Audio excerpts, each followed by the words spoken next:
Welcome back to Light Talk, where everyone can be themselves and tell their own unique paranormal and spiritual experiences with a safe and supportive community. If you have a story you would like to share, email me at lighttalk423@gmail.com. And while you're at it, click on the like, share, and subscribe buttons down below. Well, we have a return guest today, and I'm excited to welcome him back. And welcome back. And this is Michael. So go ahead, Michael. Let's go ahead and introduce yourself. Thank you. I'm a paranormal podcaster, paranormal investigator, and grew up what's the word? Metaphysical. Had a brain lapse there for a second. So I growing up that way have had a lot of experiences and Dana and I were talking about it, and I think the one I'm gonna pick for today, because I think it'll be interesting for everyone, is France. My experience in France. All right. Well, tell us about this France one. You got me all curious now. So I was in the Cathar region of France, which means southern France, where the Cathars were prominent. And we were walking up a hill because we were staying during the tour at the base of Rennes-la-Château. And so my roommate and I decided one night we're going to sneak into town, because it's such a famous town and it's like a energy powerhouse too. And so we were like, yeah, let's see what's going on up there before everybody else gets up there. And as we're walking up, I can feel myself starting to get a little on edge, like edgy a little bit, and that usually means something's up. It's like a protection for me. So my Your edginess intuition. means hyper alert. Yeah. Intuition at work. So we're walking up, and the hill has like a winding road, but the road doesn't go around the hill. It goes up just a side, but it's winding. And so we're walking up the winding path, and there's some trees and brush along both sides of the hill and the road. And so we're walking up, and as we're walking, I start to hear something moving in the brush. And so I'm like, it's dark. Only a few things live in the brush. This is a road. Let's either get to town or turn back, because I don't want to be found on the road Right. attacked by something. So we start get going closer and closer, and we actually get to eyesight of the entrance to the city, and we start moving a little faster to get into eyesight, and I notice what's in the brush is moving at the same speed we are. So Oh, I go, and all of a sudden I stop. And my friend goes, "We're here. It's just up the way. Let's go." And I was like, "No, we can't." He goes, "No, we can go. It's right there. I can see it." I was like, "We gotta turn around." He's like, "Why? What's going on?" I was like, "Something doesn't want us here." And yeah. so we turn back and decide, because he's like, "I trust you." So we turn back, we go back to our rooms and go to sleep. And I can tell he's a little disappointed. We were right there, and Yeah. I'm thinking too that he's probably like, "Oh, I chickened out because I didn't want to get in trouble or something." And I was like, "No, I really did have a feeling of something there." And later on, after, returning to the States, when I was thinking about it, these are energy centers, which means they have guardians. So what was rustling in the bushes to me was the guardian saying, "No, no, you didn't ask permission. You shouldn't be here." Ooh. And so I was like, good thing I listened to my intuition because don't want to mess with the guardians. And so it was either the next night or the following night. I can't remember in full timeline, Sure. but we decided we were going to try again. Well, this time the trip up was very different. So it was very quiet going up. And so I was like, okay, the Guardians are okay with us coming up. So we're okay. Well, we stop on a bench that's like halfway up the path. And we look at the hills that are behind us, and some of them are sacred hills and mountains. And we look, and they're lit up like really bright behind them. And I'm like, Oh, wow. either there's a base there of some kind or a large city, but there really isn't a large city around here. The city's on the other side of the hill, and it wasn't lit up that well. So I Oh, was wow. like, don't know what was behind these, but I then noticed something unique. So the way I can describe this is I had to use a movie reference. So if you've seen the movie 13th Warrior, when they talk about the fireworm, where it's a bunch of people moving with torches towards their location, and it's nighttime, so it looks like a fireworm. Well, Oh, this okay. started coming down the mountain straight towards us. Now, the interesting thing about this is the fireworm is going through trees, but no trees are catching fire. And Oh, it's like, wow. and so I'm like, something's coming. So I look at my friend and I'm like, if we're going up, we need to go because something's coming. He goes, what? And I said, look. And I imagine he saw it because he's like, okay, yeah, let's go. And so every time we would go up and make like the little U-turn, so we would be the next level up from the halfway point, we would look and it would still be coming towards us, not making any sound.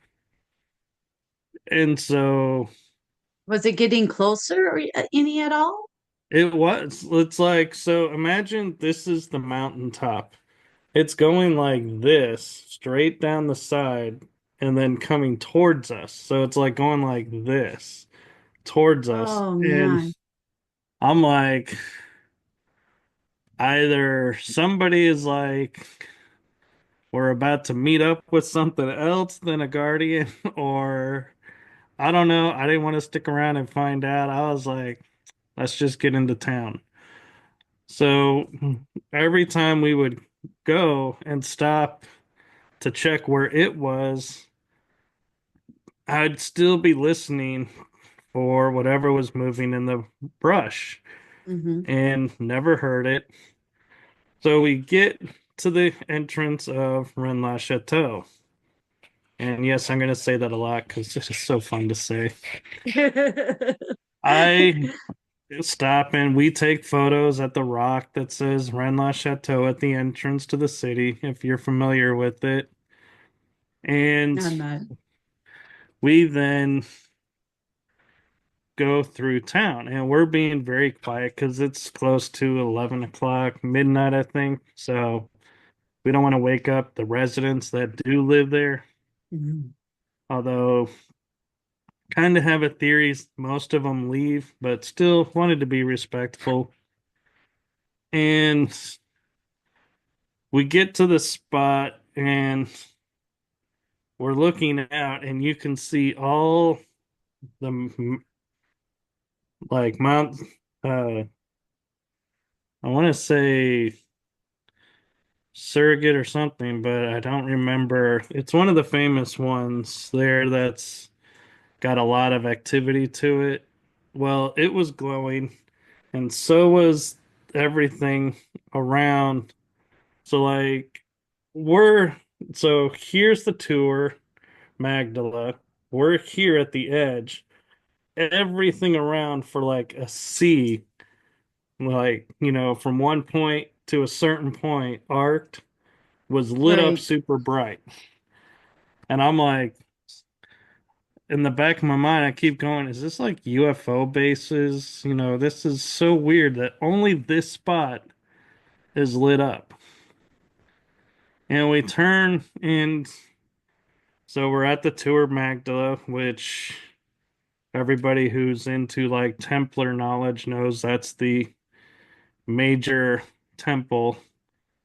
And so we're outside and we're taking a couple pictures, to show we were there at night. And this is where it gets interesting for me, especially, not that it hasn't been yet, but Right. so we turn and we're going behind the tour, and my friend hears something.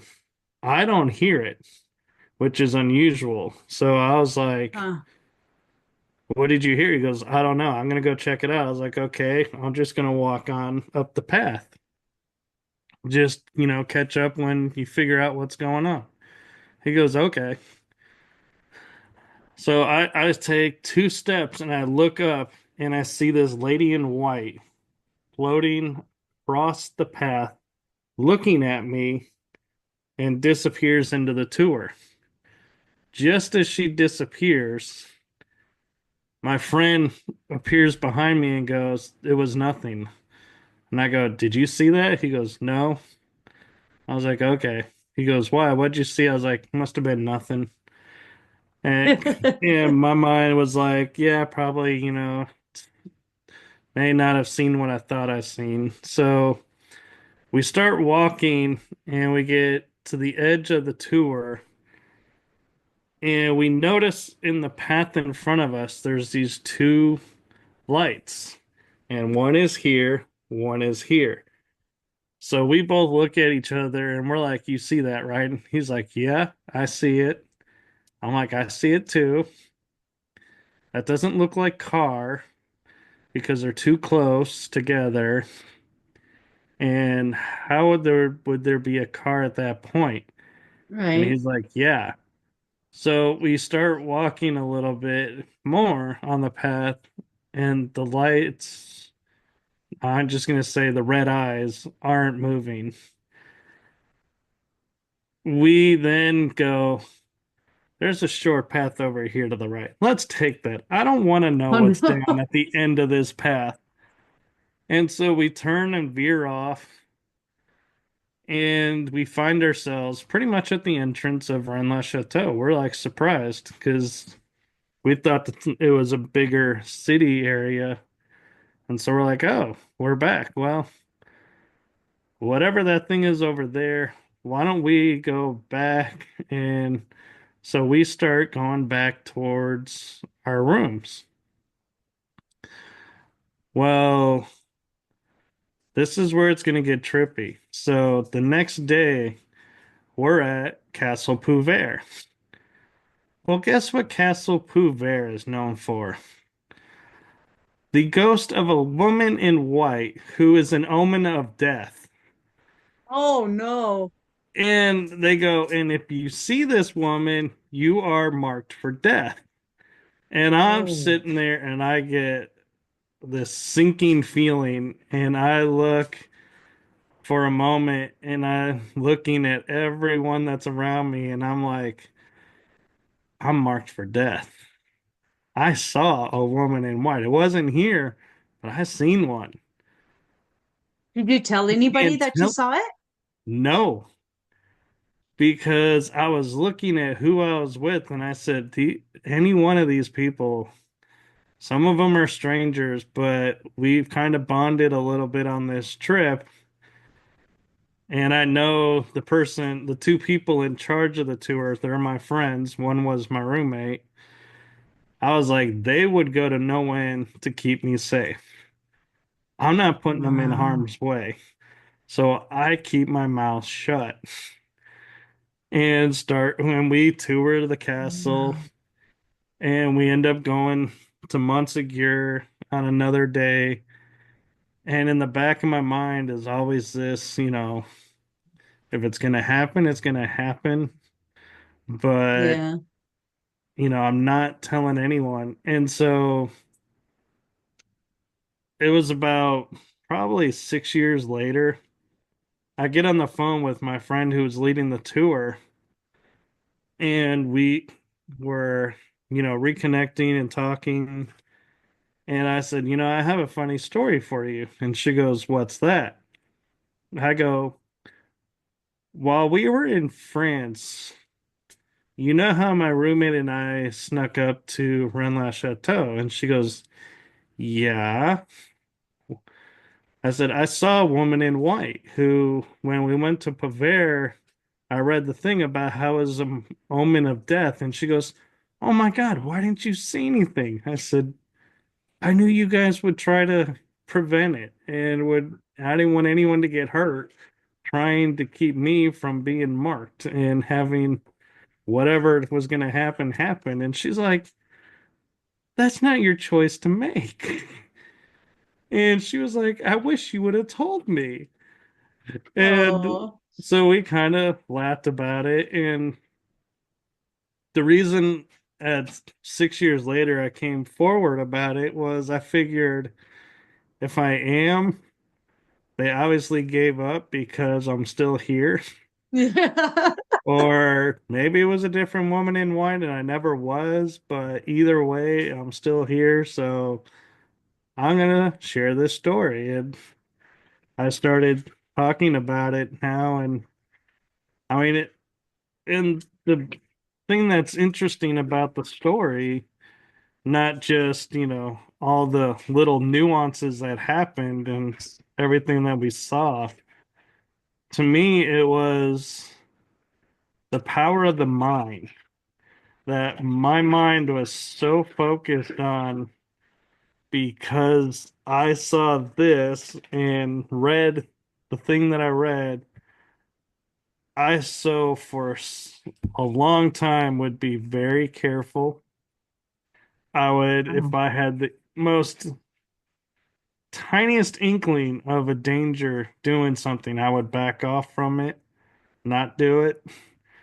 And I literally let it control me for a while because I was like, if I'm marked, I'm not starting anything and dying and leaving pieces for people to pick up. I'm like, no, I ain't doing Yeah. that to people. And I wasn't starting any relationships. I was like, nope.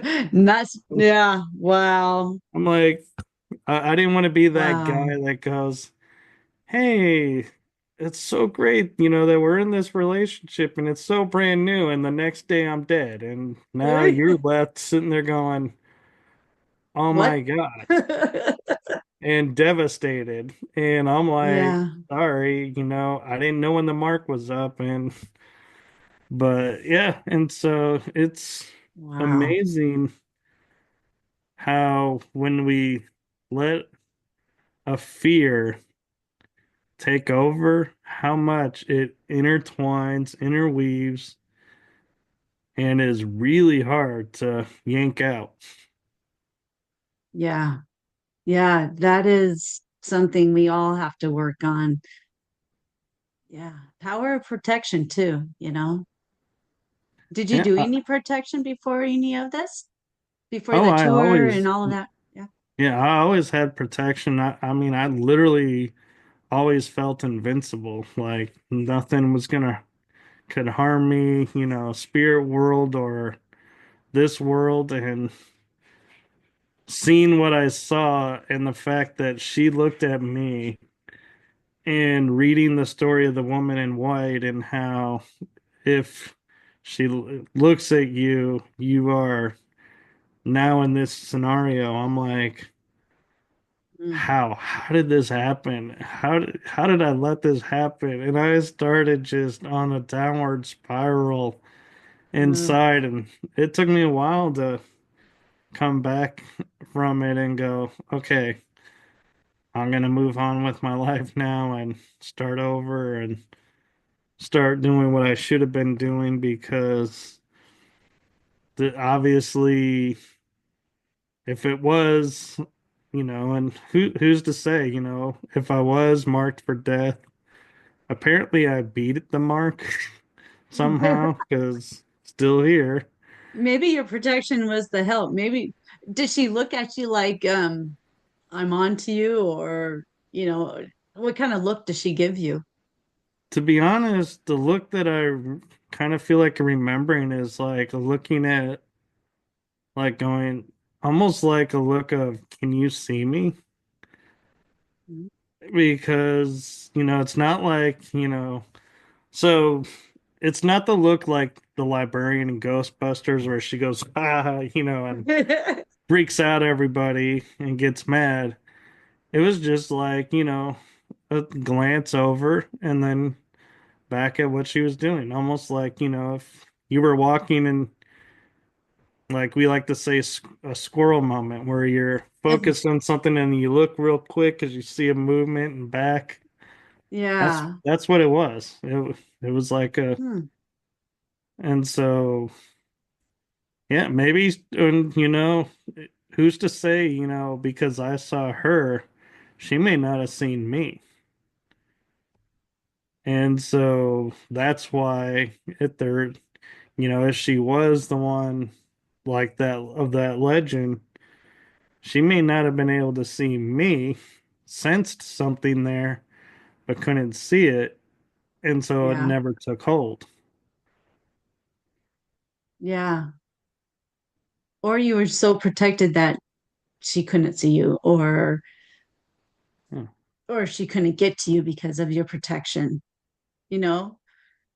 It is, I Yeah. think that because I've had one lady who read my energy and says, you have a color energy I've never seen before from your birth that's protecting you. So you're good to go. I mean, most things won't get to you like that get to other people. And so, I'm not like special in any way. It's just an experience that I had when I was the experience when I was two, we think is when that was placed on me. A protection from whatever that was getting to me again. And then I had another lady who tried to read my energy, and it was just in passing. She didn't ask, I didn't ask her to. She just said, hey, the energy I'm picking up from you has all these symbols that I've never seen before. Oh, And so wow. I was like, well, that's two layers of protection right there. The color, the symbols, Yeah, the symbols. and Yeah. another lady who was doing readings, I asked her for one, and she goes, I gotta say, your energy is very interesting. And I said, and I was like in the back of my mind going, oh, this ought to be good. And I was like, what do you mean? She goes, well, it's amazing what you're doing. And I go, how so? She goes, well, your energy is like a tornado around you. And you're in the center and you're like holding all these pie plates Hmm. and you're able to hold them in the eye of this tornado. And I'm like, and I'm like, really? And she goes, and I tried to reach in to see what's going on in there, really. And when I touched the tornado wind, it was like I was repelled. I couldn't get through. And I was like, ah, number three. Three. So I have Wow. three shields now that I know of protecting me. And so Wow. it was interesting too, and how each one was different explanation. So it's not like, so for Mhm. me, I think that was better because if everyone had the same one, I could go, Well, if you watched this episode, you heard her say that the first one. So maybe that's why the second one said it. If they watched the episode, to see No, if they wanted to be on, and it's just the skeptic in you that wants to make sure you're not misleading or misinformed, and everything's on the up and up. And right. so it was just fun for me to hear three different variations of the same thing and going, yeah. So Yeah. what's going on is going on. And I actually had an incident though that rocked my world a second time, and it wasn't in France, it was here in Texas. And I think I had time to share this one, do I? We're about 10 minutes out. Yeah, it's a really short one. Okay. So I was in a jail cell that was haunted, and there was this man-made portal, and there's a reason I say man-made, and I got stuck in it, and I could not hear anything. It's like I just felt drained. My the people I was with, the one in charge tapped me on my shoulder, and I fell right to the ground. And they were Mm. like concerned because I hit my head on the steel floor. And I opened my eyes, it felt like, and I was like, what's going on? And they go, you were out. You were gone. We don't know where you were. And I was Oh, like, wow. what do you mean I was gone? I've been here the whole time. I can sense when energy's around. I can sense portals that are natural, so I avoid them. And they go, you were stuck. And I told a friend that lives in Colorado, and he said, yeah, you got stuck in a portal that someone made and left open. And that's Mm-mm. exactly what happens. And so he actually had me get this quince seed I ordered from a lady, and it's a sacred seed that nuns in Italy harvest and put in a resin, and is extremely blessed, and it creates a Oh, 3 foot wow. radius around you Oh, that wow. nothing is to penetrate. But there's a caveat.